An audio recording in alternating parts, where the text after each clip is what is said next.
صدیقہ رضی اللہ تعالی عنہا ایک بار رات کا پہر تھا اور کچھ لباس وغیرہ سوئی سے کپڑا سی رہی ہیں۔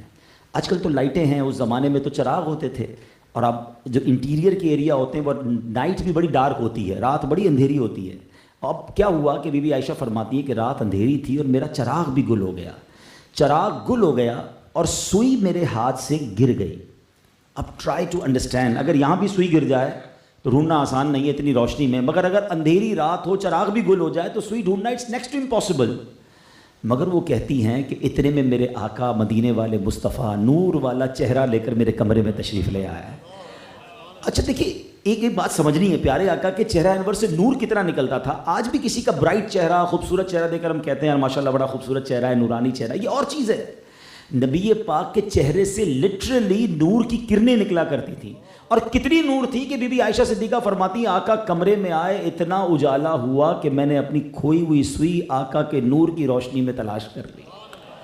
اچھا جب وہ سوئی مل گئی تو بی بی عائشہ صدیقہ رضی اللہ تعالیٰ عنہ عظمت کے ساتھ، محبت کے ساتھ عرض کرتی ہیں حضور آپ کتنے خوبصورت ہیں، آپ کتنے حسین ہیں۔ تو اللہ کے حبیب علیہ السلام فرماتے ہیں بد نصیب ہے وہ شخص، بخیل ہے وہ شخص جو قیامت کے دن میرا چہرہ نہیں دیکھ سکے گا۔ اچھا اب بی بی عائشہ صدیقہ شاکڈ ہو گئی کہ نبی پاک کا قیامت کے دن دیدار نہ ہونے کا مطلب سمجھتے ہیں؟ ہم سب نے تو شفاعت ہی پیارے آقا علیہ السلام سے لینی ہے، اگر ان کا ہی دیدار نہیں ہوا تو پھر بچا کیا ہمارے پاس؟ تو ڈائریکٹ بی بی عائشہ صدیقہ رضی اللہ تعالیٰ عنہ کا حضور کون ہے وہ بدبخت جو آپ کا چہرہ نہیں دیکھ سکے گا؟ تو سنیے اللہ کے حبیب علیہ السلام فرماتے ہیں وہ شخص، جس حدیث کا مضمون ہے، جس کے سامنے میرا ذکر ہو اور مجھ پر درود نہ پڑھے وہ قیامت کے دن میرا دیدار نہیں کر سکے گا۔ ایک طرف فرمایا جو میرا نام سن کر درود نہ پڑھے وہ میرا دیدار نہیں کر سکے گا، اور دوسری طرف ایک اور پیاری حدیث یہ ہے کہ نبی پاک فرماتے ہیں جس کا مضمون ہے بے شک بروز قیامت میرے سب سے زیادہ نزدیک وہ ہوگا جس نے دنیا میں مجھ پر سب سے زیادہ درود پڑھے ہوں گے۔ اٹ مینز گیٹ پاس ہے if you want to be a close with رسول پاک علیہ السلام on the day of judgment۔ قیامت کے دن اگر نبی پاک کا قرب چاہیے، 8 ارب تو اس وقت دنیا میں ہے نا، on the day of judgment تک پتہ نہیں 60 70 100 200 ارب لوگ ہوں اور سب چاہیں کہ ہم آقا کے پاس پہنچ جائیں، کتنا مشکل ہوگا۔ تو گیٹ پاس کس کے پاس ہوگا؟ آقا فرماتے ہیں جس نے جتنا زیادہ درود پڑھا ہوگا وہ اتنا میرے قریب آ جائے گا۔ ویسے میں آپ کو درود پڑھنے کا ایک تصور بتاتا ہوں، کبھی کبھی کوشش کیا کریں کہ تسبیح ہاتھ میں ہو اور آنکھیں بند ہوں اور یہ تصور ہو کہ قیامت کا منظر ہے، اربوں خربوں لوگ میدان محشر میں ہیں، اور میں جتنے درود پڑھتا جا رہا ہوں اتنے قدم اپنے آقا کے قریب ہوتا جا رہا ہوں۔ جب آپ کا یہ مائنڈ سیٹ بنے گا نا تو پھر آپ درود اور پڑھیں گے کہ تھوڑا اور قریب ہو جاؤں، تھوڑا اور قریب ہو جاؤں، ہر قدم مجھے نبی پاک کے قریب کر رہا ہے محشر کے دن۔ تو پھر کیوں نہ ہم درود پاک کی کثرت کریں۔ وہ شاعر کہتے ہیں نا کہ یقیناً محشر کے دن بڑی پرابلمز ڈیفیکلٹیز ہیں، مگر وہ کہتے ہیں محشر ہے اگر محشر کس بات کا ہم کو ڈر، محشر ہے اگر محشر کس بات کا ہم کو ڈر، ہم جن کے ثنا خواں ہیں وہ بھی تو وہاں ہوں گے۔ تو جو آقا کے قریب ہو جائے گا نا اس کے کام آسان ہو جائیں گے۔ درود پاک پڑھ لے، صلو علی الحبیب صلی اللہ تعالی علی محمد صلی اللہ علیہ وسلم۔ اس سے پہلے کہ ہم سیدی غوث اعظم رضی اللہ تعالیٰ عنہ کا کچھ تذکرہ خیر سنیں، ان کی سیرت کے کچھ مدنی پھول سنیں، میں چاہوں گا کہ کچھ اولیاء کرام کے بارے میں قرآن و حدیث کی روشنی سے ہم جانیں۔ اور ایک بڑا کمال کا اسپریچول اسٹرکچر ہے، ایک روحانی یوں سمجھیے زبردست سسٹم ہے اس دنیا میں، شاید بہت ساروں کو نہیں پتہ۔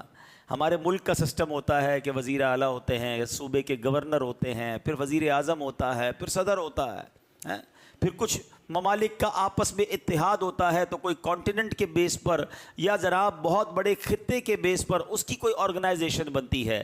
دنیا کا سسٹم جو ہے وہ چلانے کے لیے بڑے جس کو کہے کہ سسٹم بنائے گئے ہیں، مگر اس پوری کائنات کا ایک زبردست روحانی سسٹم بھی ہے، اسپریچول یوں سمجھیے اسٹرکچر موجود ہے۔ وہ کیا ہے وہ آج میں آپ کو پہلے بتاؤں گا، پھر انشاءاللہ ہم آگے بڑھیں گے۔ لیکن اس سے پہلے ولی کس کو کہتے ہیں، اللہ کے اولیاء کی شان کیا ہے، ان کا مرتبہ کیا ہے، پہلے وہ جانتے ہیں۔ اللہ کریم قرآن مجید فرقان حمید میں ارشاد فرماتا ہے 11ویں پارے میں سورہ یونس آیت نمبر 62 اور 63، اللہ ارشاد فرماتا ہے بسم اللہ الرحمن الرحیم الا ان اولیاء اللہ لا خوف علیہم ولا هم یحزنون الذین آمنوا وکانوا یتقون۔ ترجمہ، سن لو، بے شک اللہ کے ولیوں پر نہ کچھ خوف ہے نہ کچھ غم، وہ جو ایمان لائے اور پرہیزگاری کرتے ہیں۔ اللہ کے ولیوں پر کوئی خوف نہیں ہے، کوئی غم نہیں ہوتا۔ اچھا، اللہ کے ولی وہ ہوتے کون ہیں؟ ان کا مرتبہ کیسے ہوتا ہے؟ سبحان اللہ۔ مفتی نعیم الدین مراد آبادی اس آیت کی ہی شرح میں لکھتے ہیں، ولی اللہ وہ شخص ہوتا ہے جو فرائض سے قرب الہی حاصل کرے اور اطاعت الہی میں مشغول رہے۔ اللہ اکبر۔ اس کی کیفیت جب دیکھے تو قدرت الہی کو دیکھے، جب سنے تو اللہ کی آیتیں ہی سنے، جب بولے تو رب کی پاکی ہی بیان کرے۔ اور ایک اور بات یاد رکھیے گا، اولیاء جو ہوتے ہیں نا، متقین ہوتے ہیں۔ کوئی فاسق، فاجر، گناہ گار اللہ کا ولی نہیں بنتا۔ یہ بھی اللہ نے قرآن میں فرمایا، ان اولیاءہ الا المتقون۔ اللہ فرماتے اولیاء تو پرہیزگار ہی ہیں، نیک لوگوں کو ہی ولایت ملتی ہے۔ یاد رہے کہ سب سے پہلے جو شرط ہے ولی ہونے کے لیے وہ ایمان اور پرہیزگاری ہے۔ اور یاد رہے کہ فاسق و فاجر شخص ولی نہیں ہو سکتا۔ اچھا، ایک اور بڑی خوبصورت بات کہ بعض لوگ متقی ہو کر ولی بنتے ہیں اور بعض حضرات ولی ہو کر متقی بنتے ہیں۔ یہ کیسے؟ کہ حضرت مریم، حضرت زکریا علیہ نبینا علیہ السلام کی بارگاہ میں 4 سال کی عمر میں پہنچ کر ابھی تقوی اختیار نہیں کیا تھا، مگر آپ ولیہ بن چکی تھیں۔ اور حضرت آدم علیہ السلام پیدائش سے پہلے متقی نہ بنے تھے مگر اللہ کے خلیفہ بن گئے تھے۔ تو پتہ چلا کہ کچھ مادرزاد ولی ہوتے ہیں جن کو اللہ کریم پیدائشی ولایت عطا فرما دیتا ہے، اور کچھ تقوی اختیار کرنے کے بعد ولی بنتے ہیں۔ اور ایسے بھی اولیاء گزرے کہ جن کی زندگی گناہوں میں گزر رہی تھی، زندگی کا پچھلا دور گناہوں میں تھا، توبہ کی، اللہ سے دوستی کی، اللہ نے ولایت کا مرتبہ عطا فرما دیا۔ تو اولیاء کرام کی مختلف کیٹیگریز ہیں۔ اچھا، یہاں پر اب قرآن سن لیا، اب آؤ حدیث سنو۔ اور سبحان اللہ، حدیث میں جو آپ کو سنا رہا ہوں یہ بخاری شریف کی حدیث ہے۔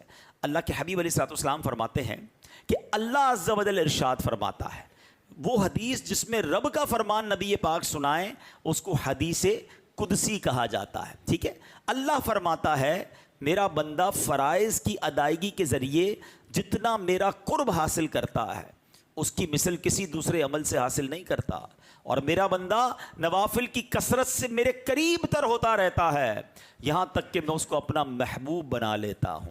جب کوئی اللہ کا محبوب بنتا ہے نا، سنو آقا کیا فرماتے ہیں، جب میں اسے محبوب بنا لیتا ہوں نا تو میں اس کا کان بن جاتا ہوں جس کے ذریعے وہ سنتا ہے، میں اس کی آنکھ بن جاتا ہوں جس کے ذریعے وہ دیکھتا ہے، میں اس کا ہاتھ بن جاتا ہوں جس کے ذریعے وہ پکڑتا ہے، میں اس کا پاؤں بن جاتا ہوں جس سے وہ چلتا ہے، اگر وہ مجھ سے کچھ مانگے تو اسے ضرور دیتا ہوں، وہ مجھ سے پناہ طلب کرے میں اسے پناہ دیتا ہوں۔ اب ذرا بتاؤ، لوگ کہتے ہیں اولیاء کو اتنا بڑا مقام کیسے حاصل ہو جاتا ہے، اولیاء کرام ایسے زبردست کمالات اور کرامات کیسے دکھاتے ہیں؟ میں تو بخاری کی حدیث سنا رہا ہوں کہ اللہ فرماتا ہے کہ جس کو میں اپنا محبوب بنا لوں پھر اس کی آنکھ، کان اور ہاتھ بن جاتا ہوں۔ اب اس کی شرح میں علماء نے لکھا کہ اس کا مطلب یہ ہے کہ جو اللہ کا محبوب ہوتا ہے، ولی اللہ ہوتا ہے، وہ اللہ کے نور سے دیکھتا ہے، اللہ کی عطا اور اس کے نور سے سنتا ہے، اس کا عمل گویا رب کا عمل بن جاتا ہے کیونکہ اللہ کی قدرت اس کے عمل میں شامل ہو جاتی ہے۔